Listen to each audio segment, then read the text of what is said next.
It's like, what's up, guys? I'm out here waiting for hubby to come back with some materials to work our land, Lord willing, tomorrow.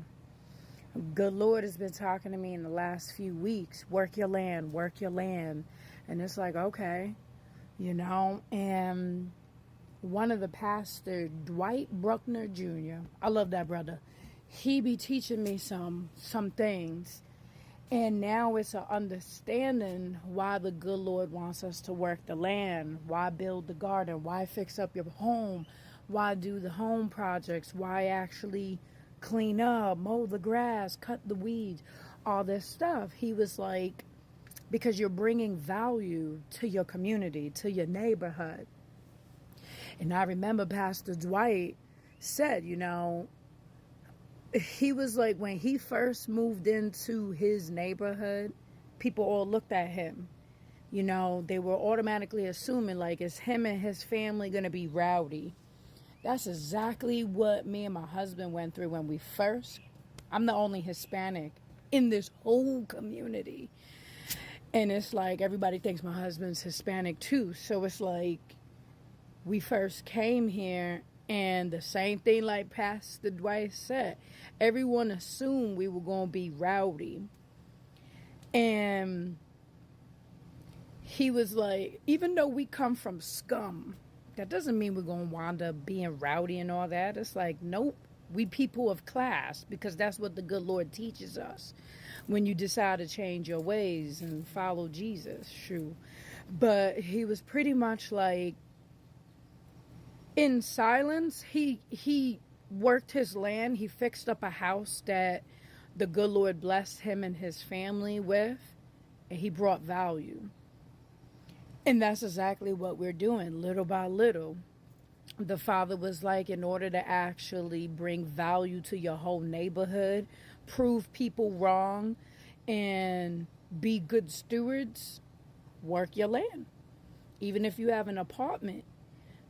I've watched people in the inner cities driving by actually work their apartment or house for rent, whatever it is, and they fixed it up.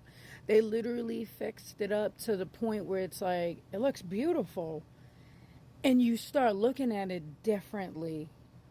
I can actually walk the streets. You know what I mean?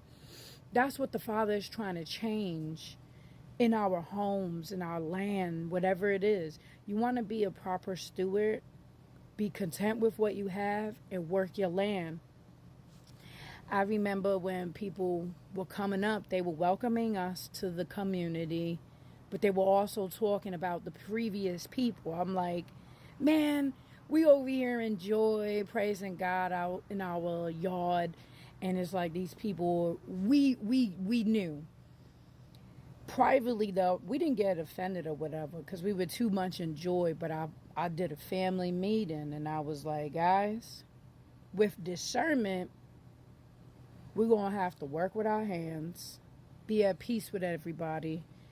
And everybody's pretty much giving a warning, like, don't be rowdy, without actually giving a warning. Because if you could talk crap about people that you don't even know about being rowdy, then they're sending you a warning. And these people knew who the heck we were before we even got out and got the house. So it was like, I told my family, check it. This community obviously observes its neighbors. But we didn't have nothing to worry about, because it's like, we're pretty peaceful. You probably wouldn't know we existed.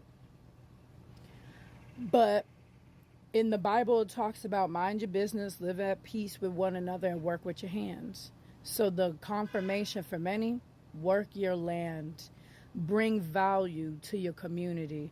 You're going to wind up doing a business. Like, if you're going to wind up, I told my husband last night, I said, if we ever get a family business, I don't want it in a community where it's ghetto, where people think that they could just honestly leave all of their alcohol bottles and smoke all night and violate what we work hard for. We know what it's like to come from that, but that doesn't mean that you live like that.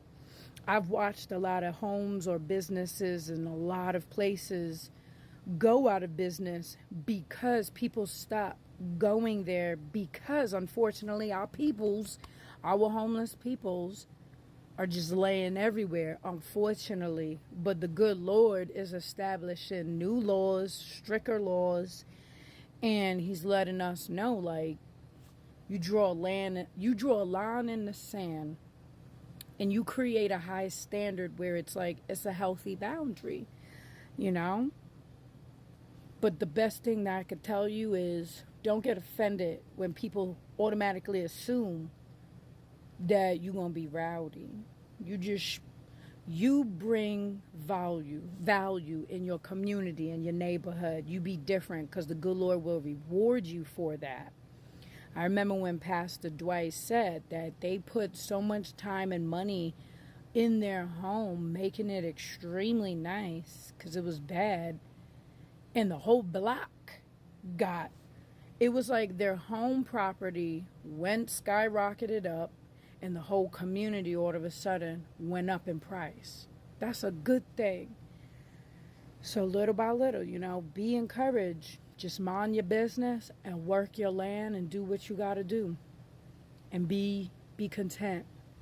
If you don't got your own garden, there's so many people that actually like create things for inside, where you can grow your garden, your mini garden, every little thing. If God sees what you doing small, He will reward you big time. It's a test of faith, test of loyalty. So be encouraged.